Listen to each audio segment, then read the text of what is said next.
আমটো খবৰ হৈতে ষ্টুডিঅ'ৰ মজিয়াত মই সুদীপ্ত প্ৰতিম ভূঞাৰ পুৱাৰ প্ৰথমতে এটা চাঞ্চল্যকৰ খবৰে মুহূৰ্তত জন্মৰ চেষ্টা কৰিছো। বিহুৰ পূৰ্বে ৰাজ্যত চাঞ্চল্যকৰ কাণ্ড সংঘটিত হৈছে।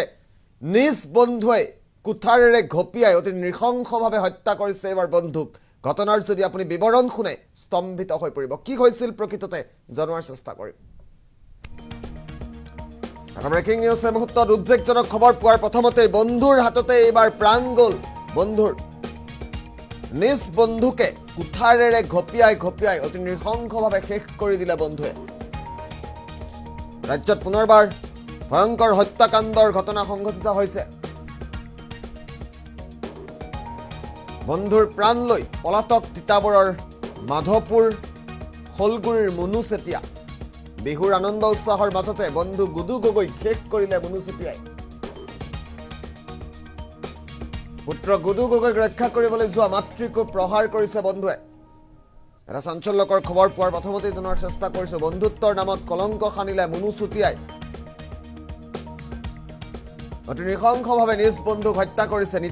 নিশা তিতাবৰৰ মাধৱপুৰ শলগুৰি উৰাং গাঁৱত এই লোমহৰ্ষক হত্যাকাণ্ড সংঘটিত হৈছে বন্ধুৰ হাততেই।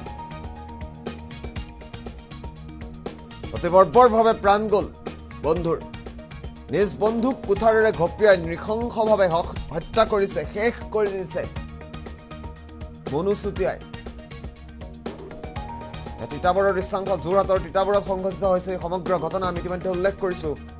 ভোগালী বিহুৰ আনন্দ উল্লাসৰ মাজতেই ৰাজ্যত নৃশংস হত্যাকাণ্ড সংঘটিত হোৱা পৰিলক্ষিত হৈছে।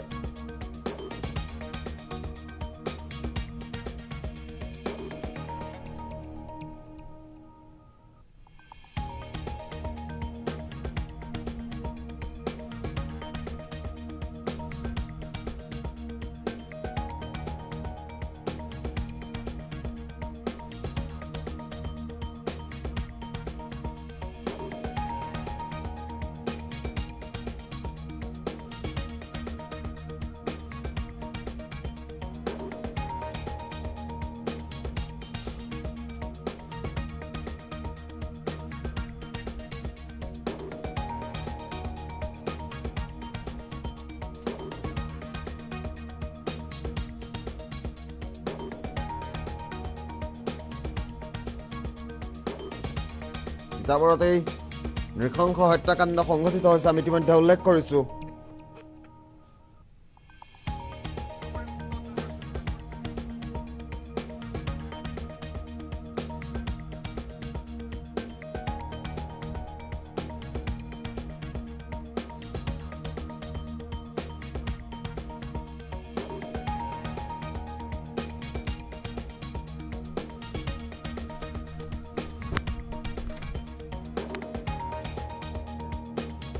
পুলিচ প্ৰশাসন আহি ইয়াত উপস্থিত হয়, লগতে মই আহি ইয়াত উপস্থিত হৈছো। আৰু মই শুনা মতে যিহেতু মুনু চেতিয়াই গুডু গগৈক মানে কুঠাৰেৰে ঘপিয়াই হত্যা কৰে আৰু হত্যা কৰাৰ পাছতে গোটেই প্ৰশাসনে গোটেই তথ্যখিনি সেইবিলাকে কুঠাৰ জব্দ কৰি লৈ যায়। আমি যিহেতু দুইজনে মদ খাই মানে কাজিয়া হৈছে বুলি আমি গম পাইছো। একে ওচৰা ওচৰি ইটো ঘৰটো এইবিলাকে একে কাষতে লাগি আছে, কিনাৰতে ঘৰটো লাগি আছে। যিহেতু গুডু গগৈৰ মাকে যেতিয়া তেওঁবিলাকে কাজিয়া লাগি আছিল, কাজিয়া লাগি থকা সময়তে গুডু গগৈৰ মাক এৰুৱাবলৈ যাওঁতে গুডু গগৈৰ মাককো তেওঁ কুঠাৰেৰে লাগিছে বুলি আমি গম পাইছো। মুনু চেতিয়া মাৰিছিলে। হয় হয়। পুলিচ প্ৰশাসন আহিছে। হয়, পুলিচ প্ৰশাসন আহি তদন্ত কৰিছে আৰু তদন্ত কৰি আছে। মুনু চেতিয়াহে মাৰিছে গুডু গগৈ। এতিয়া পলাত অৱস্থাত আছে, তেওঁক ইফালে এতিয়া বিচাৰি পোৱা নাই। হয়, গোটেই বস্তুটো মদৰ কাৰণে হৈ আছে। এতিয়া যিহেতু মদৰ প্ৰচলনটো অত্যন্ত বেছি হৈ আছে আৰু এই মদৰ কাৰণে যিহেতু আৰু এটা দিনৰ পাছতে বিহু আছে আৰু বিহুৰ এনেকা আগমুহূৰ্তত এনেকা ঘটনাত আমি গৰিহণা জনাইছো। যিহেতু মদে গোটেই খেলটো মানে মদে কৰিছে। ইয়াত আহি মই দেখা পাওঁ যে পুলিচ প্ৰশাসন